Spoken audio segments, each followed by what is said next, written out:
Hello and welcome to the first episode of the BA Sports Podcast. Today we are going to be covering quarterbacks for your fantasy football draft. We are going to be covering the draft tiers and rankings. We are also going to be covering the sleepers, breakouts, and busts. And we are going to be covering kind of the strategy I approach when drafting quarterbacks, and I think you should do the same. So let's get into it.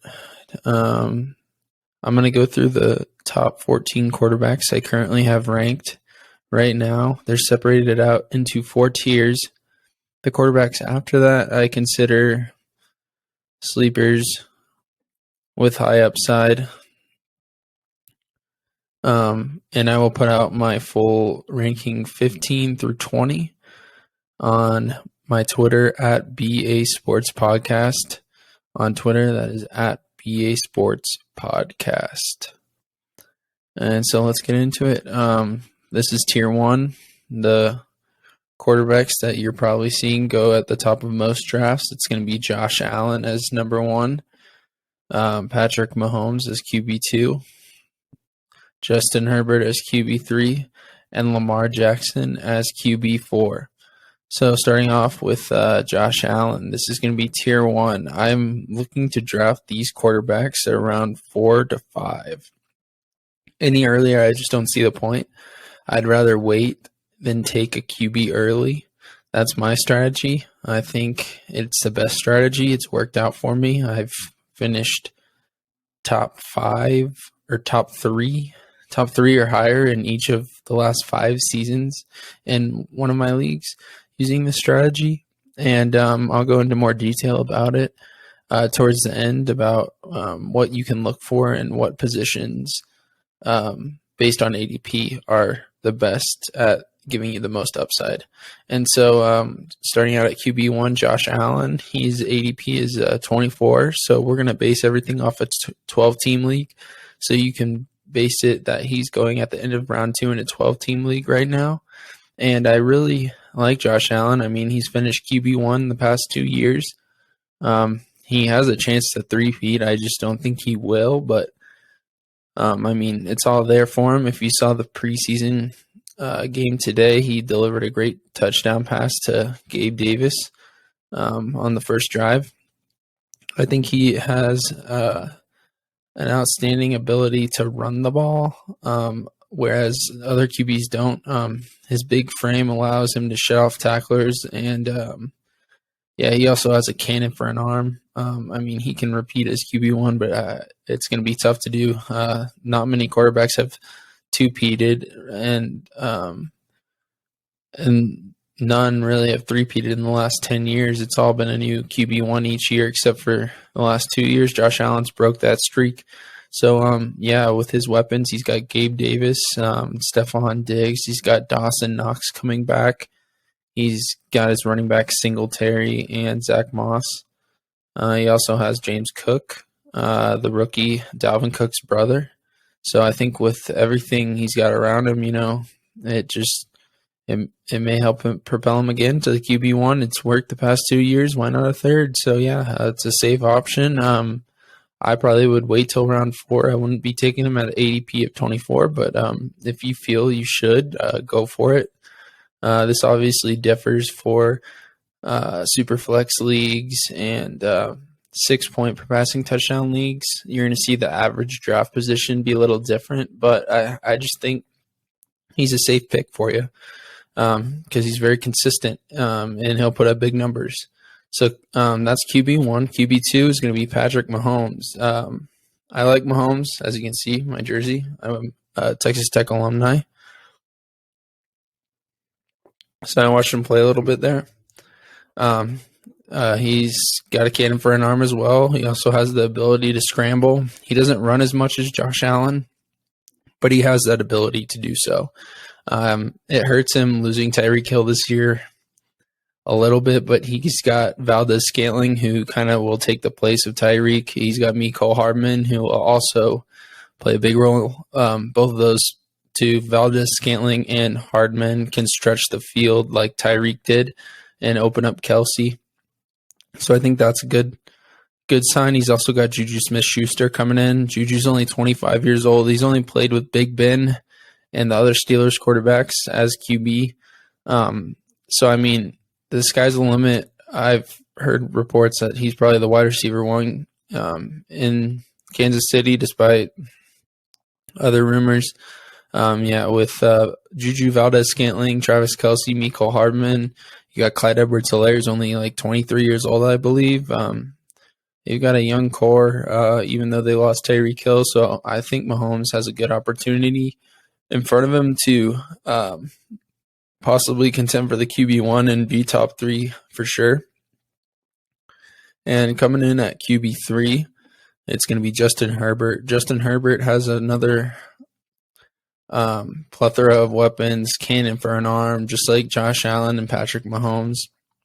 He has the ability to run the ball. He doesn't do it as much as Josh Allen. It's kind of like Mahomes in that aspect. He can do it if he needs to, but he doesn't really try to. But he has that ability, and he is pretty fast.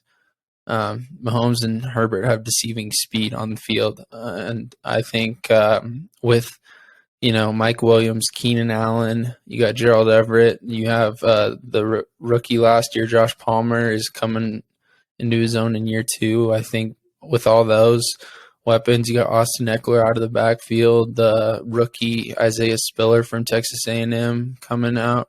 I think all that put together, these guys are going to set Justin Herbert up for success again, and I think he can go for the QB1 spot. He should be top 3 for sure.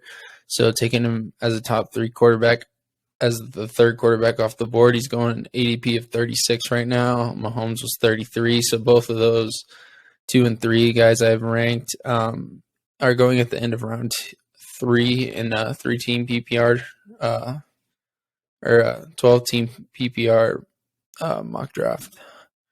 And so that's my top 3. Herbert also has a good O-line to add to the fact that with all of his weapons, they've gotten him good offensive linemen to help protect him. And, I think that should help him a lot. And coming in at 4 is Lamar Jackson. Now, Lamar isn't the best passer compared to the top 3, but he has that rushing ability that none of the other 3 really do, because the Ravens are a run-first offense, so he'll run a lot more. He can easily put up 1,000 rushing yards. In 2019, he was a stud. He can do it again. It looks like he improved his passing ability. From what I've heard, he looks really good in camp. Can't go wrong with him. He's lost Hollywood Brown, but he's gained Rashad Bateman, who he had last year, but Rashad Bateman will be in year 2, and he will be the clear-cut number 1. He can also have J.K. Dobbins back possibly week 1. It depends on his health and what the coaches are looking at. It doesn't look like he's on track right now for week 1, but you never know. And they've got another good, decent amount of backs in that backfield. Mark Andrews is another huge target for Lamar Jackson. He is just so big and one of the favorite red zone targets Lamar consistently goes to. Rashad Bateman could see more targets on the red zone, but Mark Andrews is a stud. Lamar Jackson loves to throw to him. And, I think that he can easily lead the league in rushing yards and rushing touchdowns for quarterbacks. So the upside's there. The reason I like the rushing quarterbacks is because they have the ability to gain points in extra ways, and rushing touchdowns are 6 points, whereas passing touchdowns in some leagues are 4 points. So that's another added bonus to get 2 points. Whereas if you draft a pocket passer like Tom Brady, you're going to be getting 4 points in those leagues for all of his touchdowns now. He may run 1 or 2 in on the season on a QB sneak, but that's about it. He doesn't really run at all. So that's a little upside for Lamar Jackson and the rushing QBs. I'm taking him as QB4. If I can get him in round 5 or later, I think that's a steal. Like I said, I'm waiting for round 4 and 5 to take these 4 quarterbacks, tier 1. So that's my tier 1 is Josh Allen, Mahomes, Herbert, and Lamar Jackson as my top 4 tier 1 quarterbacks. Moving on to tier 2, this is a tier I kind of like. I would wait till the back end of this tier to take a quarterback, but you can draft one earlier if you so choose. But my strategy every year, like I said, is try and wait it out. You get your other skill positions in first, and then you take a quarterback later on. So rounding out tier 2, the fifth quarterback is going to be Kyler Murray. His rushing ability combined with all the weapons he has in Arizona should help him. I think he's got a little fuel in the fire underneath him with everyone's talking about his work ethic. So I think he may come out the gate hot. Him and Lamar Jackson are kind of similar, but Kyler's got a better arm in my opinion. I'm pretty sure he led the league in deep ball pass accuracy last year. Second was Tua. I'll talk about Tua later. And Kyler Murray is such a fast running quarterback. His legs move so fast. I think without D Hop, it may hurt him at the beginning of the season, but I believe that with Hollywood Brown, that kind of fills the void for a while. You got Rondale Moore as well, a young receiver who I think Cliff's going to use in many different ways. And you also have James Conner, who is a workhorse running back to take the load off of the passing game. You got Zach Ertz at tight end. AJ Green's there. I mean, he's got plenty of weapons. Kyler Murray should do well and should be easily top 5, I think, if he can just keep consistently getting points. That's my fifth quarterback. His ADP is 60th overall right now, which, it seems like a pretty good spot. So he's usually the fifth quarterback going off, which is where I have him. My 6th ranked quarterback and the 6th ranked, Kyler Murray is going 60th, but he is the 6th quarterback off the board. Joe Burrow is higher, but we'll get to Joe Burrow later. I don't have him ranked this high just because I don't think he deserves to be this high without his rushing ability like Kyler Murray, Lamar Jackson, Jalen Hurts. And we'll get into him later. So Kyler's going 6th in drafts right now, and then Jalen Hurts is going 7th. I have Jalen Hurts ranked 6th. His ADP is 65 overall, and he's got new weapons in A.J. Brown, and I just think A.J. Brown, Devontae Smith, Jalen Reagor, Dallas Goedert, I just think those guys are so good, and it's going to set him up for success. The Eagles threw the least amount of passes last year, and he still was QB9. Like, Jalen Hurts he led the league in rushing touchdowns for quarterbacks last year, I believe, and I think he can do it again. Although I don't think they're going to run as much. I think they're going to try and throw it a little bit more with A.J. Brown in the building now. So, I think Jalen Hurts has a lot of potential to be a top 3 quarterback at the end of the year, and I would draft him in the 6th round, and he is my QB6. QB7 is going to be Russell Wilson at 78 overall is his ADP, and he's got a new offense going to Denver, and I just think that having the weapons that he has in Denver, it'll propel him to success.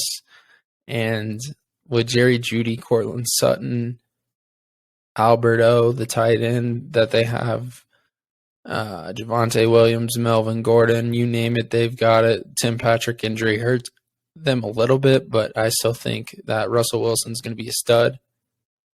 And so I would take Russell Wilson 78 overall as a QB7. He's got high quality weapons, new offense. Just suits him to have a good year. He could break out, and from what he's been doing in Seattle, and have a top 3, top 5 year. I really like him a lot at this value. Coming in at QB8, we've got Tom Brady, the GOAT. The GOAT is easily the best quarterback in the league. He's a beast. He is 45 years old, which kind of hurts him.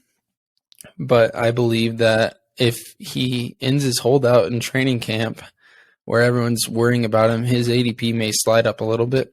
But he's going 86th overall right now. And he did throw the most passes last year, so that gives you a lot of hope for another plethora of passes coming from Tom Brady in that Bucs offense with added Julio, and then you got Mike Evans, Chris Godwin whenever he gets healthy. You got young kids like Tyler Johnson, Scotty Miller, who should help. And I just think Leonard Fournette was the most targeted running back last year. You know, Tom Brady loves throwing to him. He's also got Giovanni Bernard, Keyshawn Vaughn. He's got Cameron Brate and Kyle Rudolph as his tight ends. There's just so many weapons and so many good names in Tampa that Tom Brady can throw to. I mean, why not draft him? He's consistent, and I just don't. He's got such a high floor. I think, taking Tom Brady is a good call. I would take him in the 8th round. I would probably take Russell Wilson in the 7th. This is the tier 2, 6 to 8 rounds is where I'm looking at, and Tom Brady's coming in at QB8. And to round out tier 2 is QB9, Dak Prescott. And I think Dak Prescott, has a lot of potential, but I think the Cowboys maybe run first this year. Zeke, fully healthy. Pollard, what he's doing. And losing Amari Cooper hurts him a little bit. He's got Dalton Schultz, CeeDee Lamb. He needs Gallup to get healthy, James Washington to get healthy. There's a little concern about this offense. Now, I am a Cowboys fan, but it still concerns me. Even though they were the number one offense last year, it still concerns me fantasy-wise about Dak because I had him last year, and it wasn't like he was putting up Patrick Mahomes, Josh Allen, Justin Herbert numbers. He was middle of the pack, up and down. He was inconsistent. I just think, it worries me a little bit. I probably wouldn't take him at QB9. I'd wait to take him. And if I take him, I'd take a higher upside quarterback like Trey Lance or Trevor Lawrence, someone who could, see a boom in their fantasy value on the late rounds. But I mean, Dak is pretty consistent, and he can run.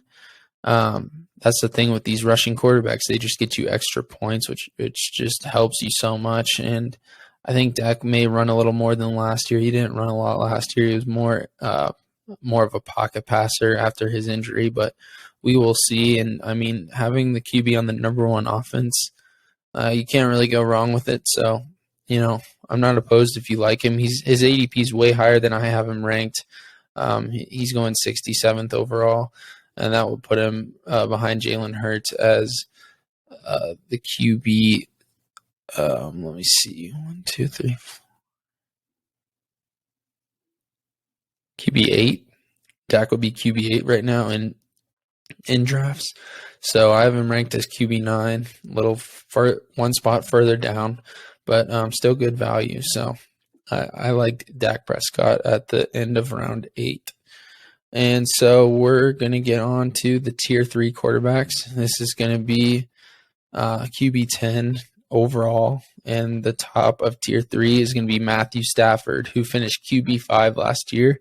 And the only worry is his elbow injury. He added Allen Robinson as a target and took away Robert Woods. In my opinion, Allen Robinson is better than Robert Woods, and Allen Robinson will be playing with his best quarterback of his career. So I think that should help Stafford in a huge way. Like, you got Cooper Kupp there, Van Jefferson, you have Tyler Higbee, and now you add Allen Robinson. And I don't think they'll get Odell again, but still, Allen Robinson and Cooper Kupp are probably one of the best 1-2 wide receiver punches in the NFL right now. And not many think it. I mean, there's a lot of people who know who Allen Robinson is. I mean, he's got a high potential in LA, and that coaching staff, an offense. I just don't see why he's going so late right now. His ADP is 90. That's after Tom Brady. I think that puts him as QB 10 or 11. Like, it's just insane. So yeah, I would definitely go with Matthew Stafford if you can in rounds 9 and 10 if he falls that far. And that's kind of where I want to take these tier 3 quarterbacks around 9, 10, maybe 11 if you have a smaller league and they slip down. But people like to take backup quarterbacks, and so you may miss out on Stafford if someone is quarterback happy and trying to get Josh Allen, Matthew Stafford for some reason. But I just don't see the point of that because you already have a solidified starter. Usually, if I take Josh Allen, Patrick Mahomes, anyone in tier 1, I would take a late round flyer if I want a backup QB on like Trevor Lawrence, Tua Tagovailoa, Derek Carr. I mean, anyone with very high upside that you won't have to waste a high draft pick on like this in round 9 where you could get a skill position player. So yeah, Stafford as my QB 10, and then at QB 11 we have Joe Burrow, whose ADP is insanely high right now. He's going as 58th overall, and I think that's QB 5. Yeah, he's going as QB 5. I mean, I see why people are drafting him this high, but I just don't know why he doesn't have the rushing ability like those quarterbacks that are going that high, like Kyler Murray, Lamar Jackson, even Jalen Hurts. He does have the best wide receiving core in the NFL right now with Jamar Chase, T. Higgins, and Tyler Boyd, but I just don't see why he'd be going so high. I would honestly wait. That's why I have him ranked lower for Joe Burrow. Just because it's worrisome about how bad his offensive line was last year. I know they upgraded it, but still worries me a little bit. That's why he's ranked down a little lower for me. And coming in at QB 12 is Trey Lance with an ADP of 100th overall. He looks like a stud. I am excited for him in year 2 because the other QBs who had breakout years in year 2 were Patrick Mahomes and Lamar Jackson in 2018 and 2019, respectively.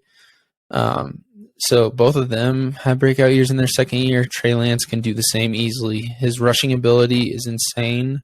I'll go into more detail later when we get into the sleepers, breakouts, and busts. And he's got Deebo Samuel, Ayuk, Elijah Mitchell, George Kittle. He's got every playmaker you can believe or want on your team.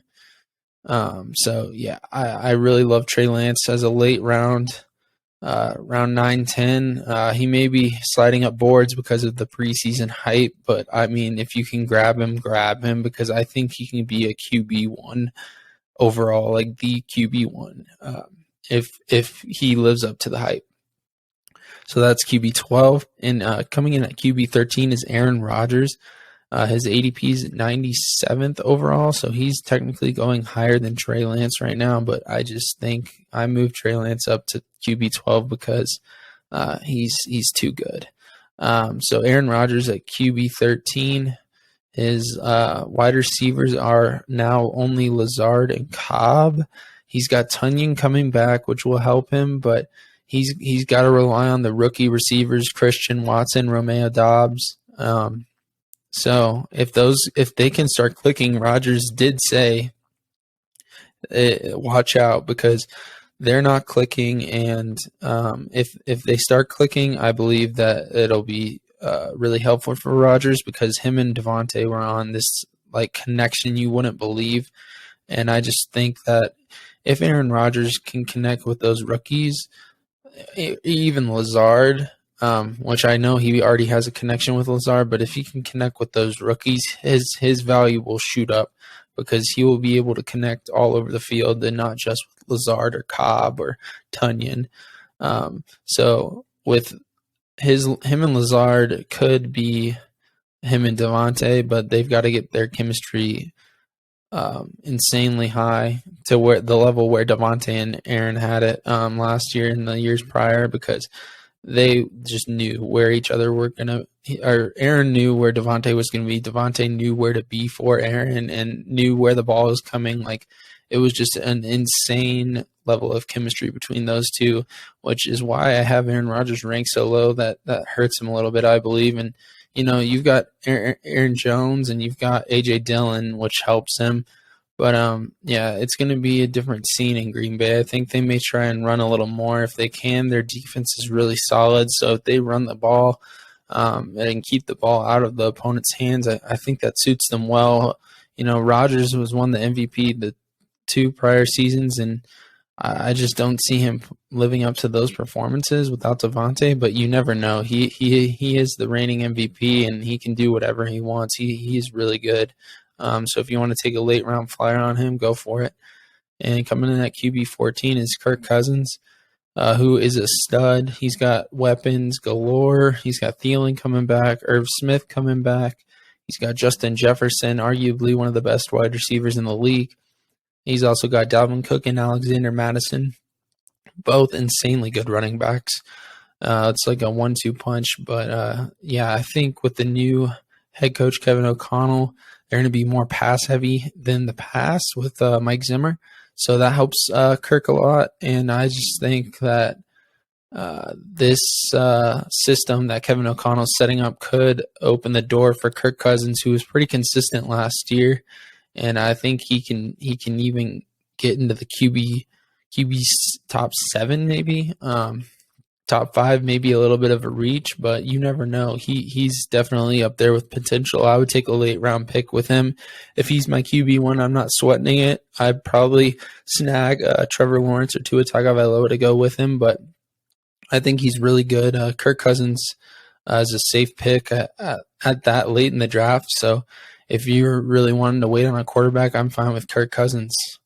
He looks really good, and that rounds out tier 3 in the top 14 quarterbacks. After that, we are going to go into the sleepers, breakouts, and busts. So the sleepers are going to be first, and I included one of the guys we have already talked about, but I just think with his ADP and where he finished last year, I don't know why he's going so low right now. So my first sleeper and my favorite sleeper is Tua Tagovailoa. He's got weapons that they've literally surrounded him with weapons, because if they figure he can't perform with these weapons, he won't be able to perform with any more weapons. So they will probably draft another quarterback and get rid of Tua, trade for another quarterback. I'm not too sure, but if they've got to go to plan B if he doesn't work out this year, because listen to these weapons. Your wide receiver 1 is Tyreek Hill. Wide receiver 2 is Jalen Waddle. Wide receiver 3 is Cedric Wilson. Wide receiver / tight end. He's been lining up actually in line, so I'll just call him a tight end, but he did line up at wide receiver somewhat last year, is Mike Gesicki.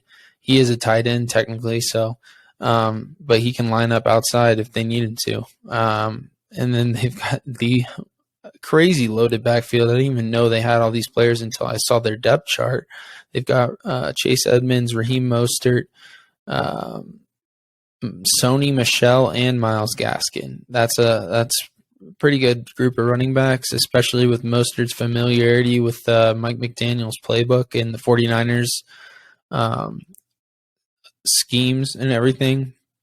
So that's good for him.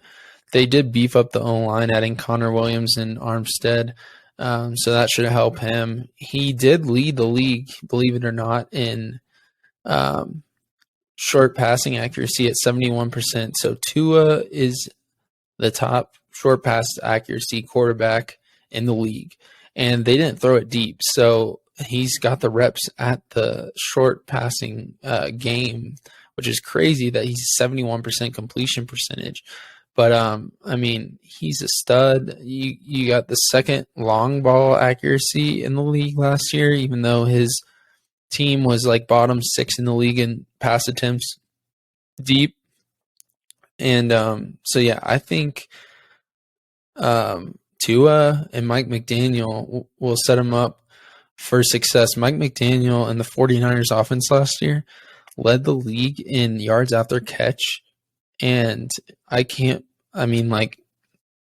literally think about the 2 players who can get you yards after the catch, Jalen Waddle, Tyreek Hill.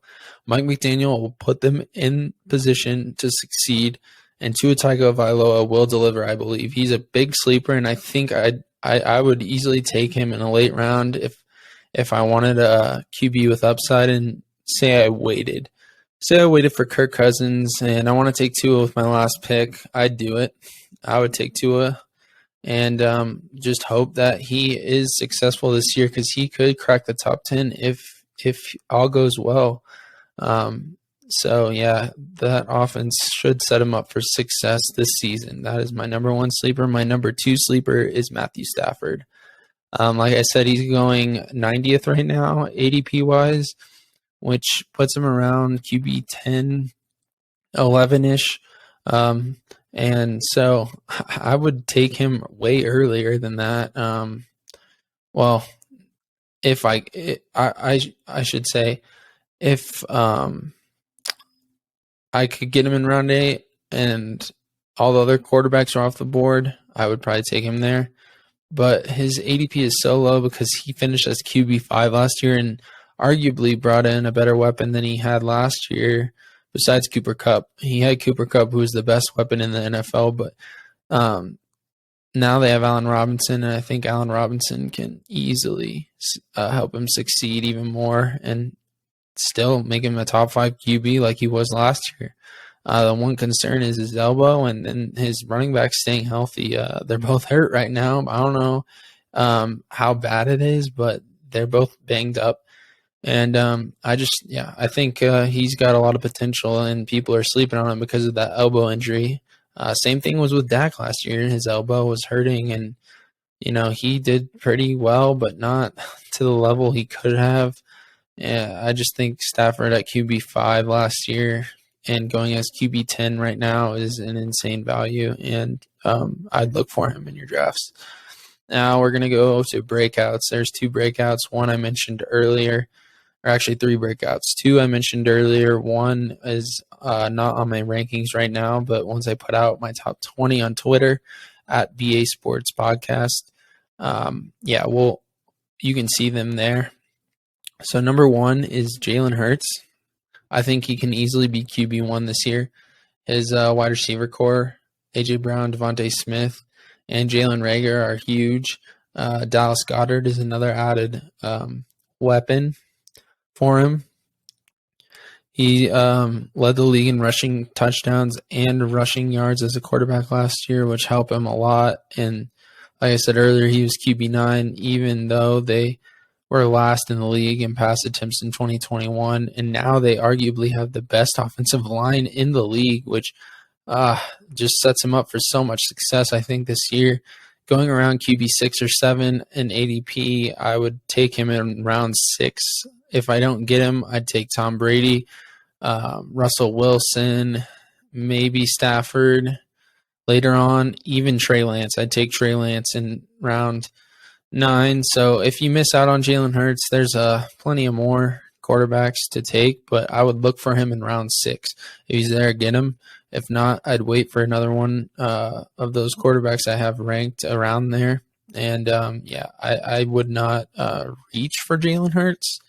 I think he has a lot of potential, but if you reach for him, you lose out on some skill positions that you could be stronger at. Number 2 for my breakout candidate is Trevor Lawrence. He had a bad rookie year because of Urban Meyer, I believe. And I think that with Doug Peterson as head coach implementing this high-low pass scheme, traditionally Doug Peterson likes to throw more than he runs. He's usually higher than the league average. And every year he's been a head coach in passing percentage.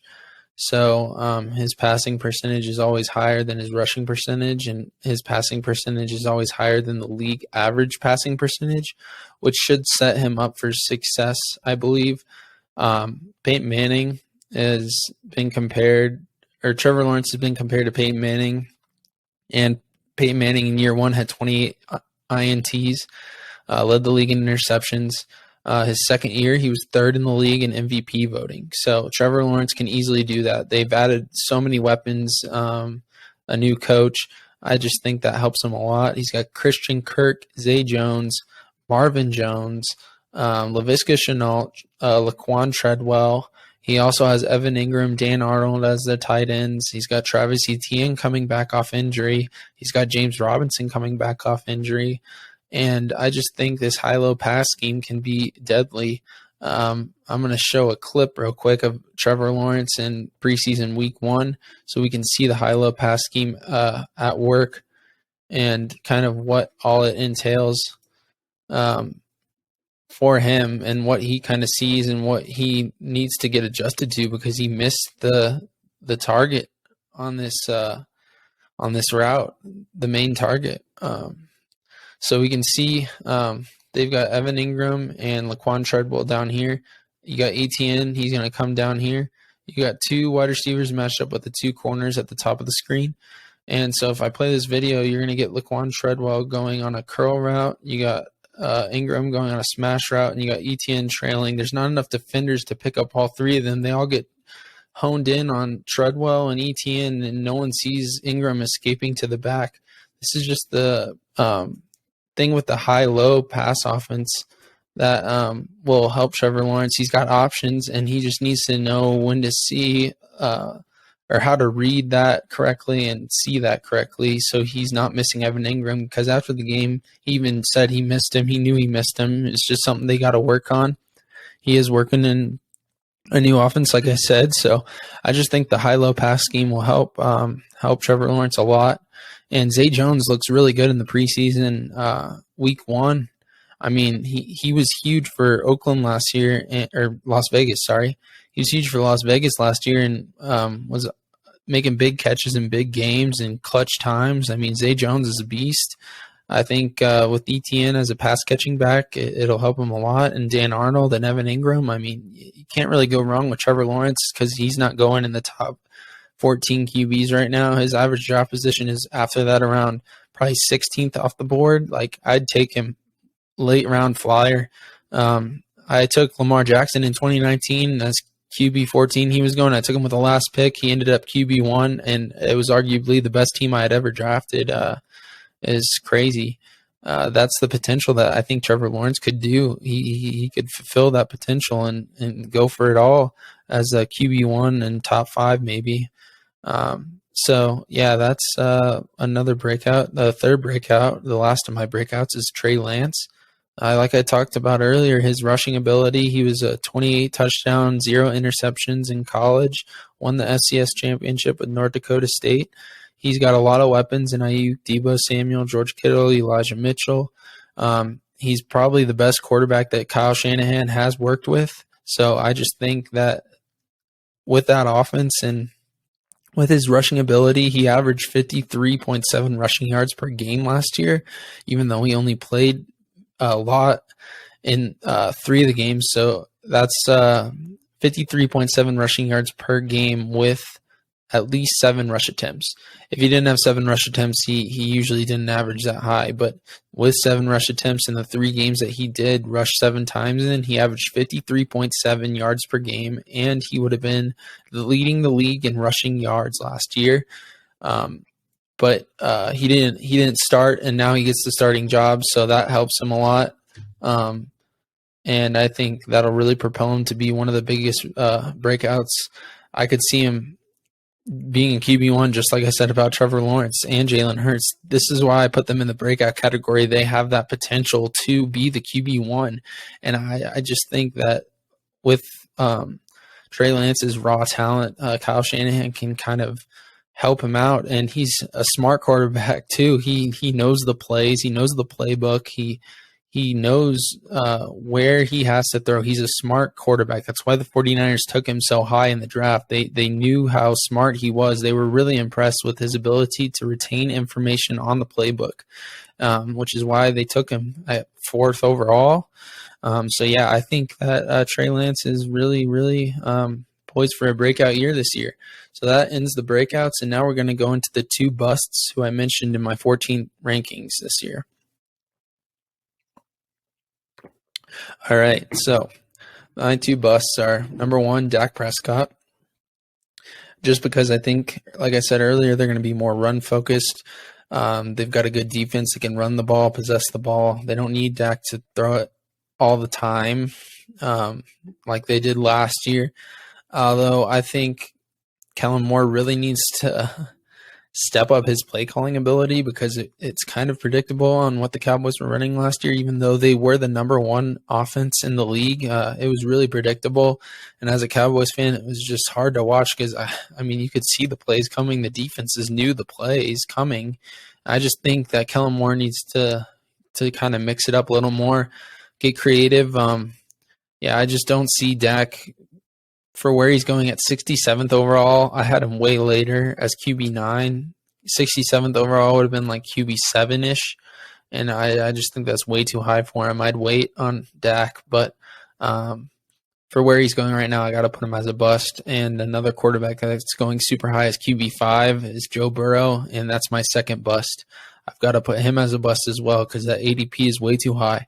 I'd rather be drafting skill positions and getting those filled up. Take a late round pick with Trey Lance, Trevor Lawrence, Kirk Cousins. Those guys are really who I like to target right now. I really like Trey Lance late. I like Kirk Cousins late. I like Stafford for where he's going. Even Tom Brady if he falls, or Russell Wilson. And like I said, if you can draft Jalen Hurts in the 6th round, do that. But Joe Burrow going before all of them and going before Kyler Murray after Lamar Jackson at 58th overall, even though he's got the best wide receiving core in the NFL, I just don't see him living up to that QB5 hype right now. His O-line scares me. So, I wouldn't be taking him that high, and I think he's a bust for his ADP right now. And so now we're going to go over the year-by-year QB1s and where they were drafted over the last 7 years. Since 2015, 4 out of the 7 QBs drafted were QB10 or later in ADP, and they finished as QB1. 3 out of 7 were QB5 or lower, so QB4, QB3, QB2, QB1, and they finished as QB1. So starting it out, QB1 in 2015 was Cam Newton.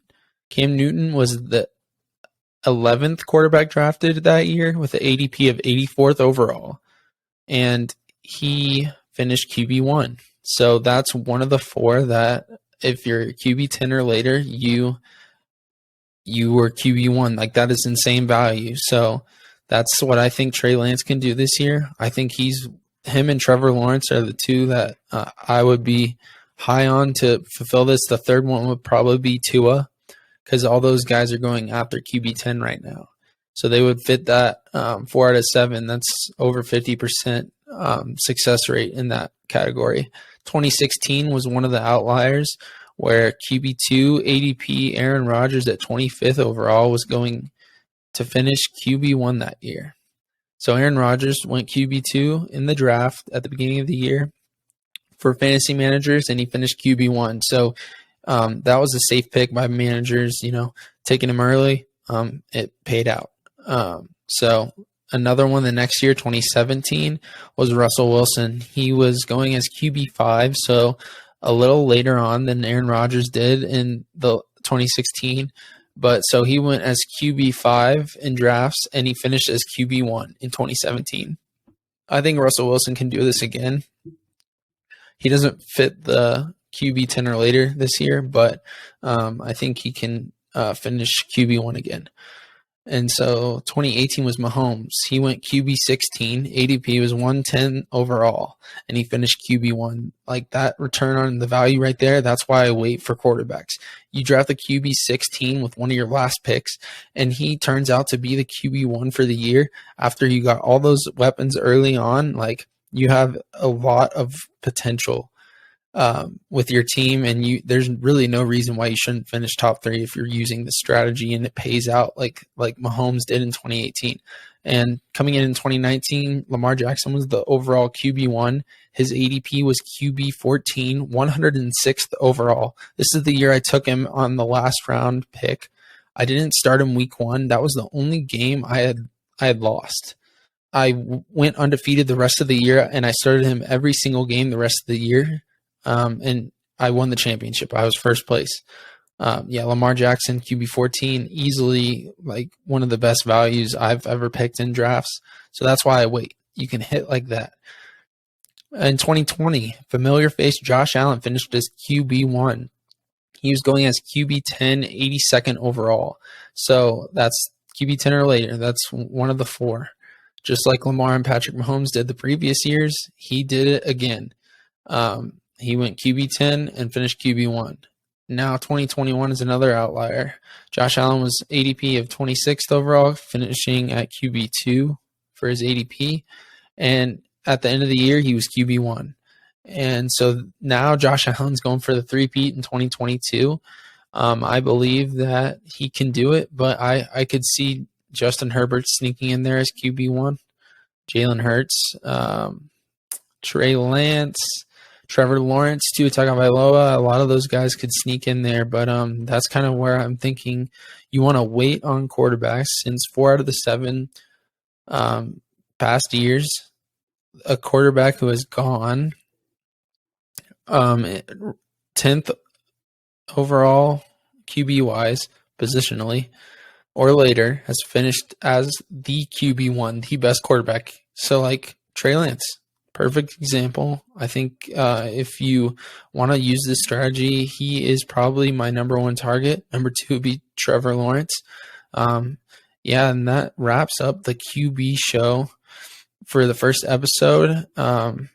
Thank you for tuning in on whatever platform you're listening on. This is on Spotify, Apple Music, YouTube, and it will be coming to Instagram and Twitter on clips every now and then, as well as TikTok. But the full videos and audio can be found on YouTube, Spotify, and Apple Music. And I really appreciate you listening to the first episode. Please make sure to tune in for episode 2, where we talk about running backs. And that is one of the biggest positions, I believe, right now, and one of the hardest positions to draft, just because of the up and down of all the running backs and their injuries. It's a tough one. So make sure to tune in for episode 2. I really appreciate everyone listening to this one. And you have a great rest of the day. And yeah. Thank you.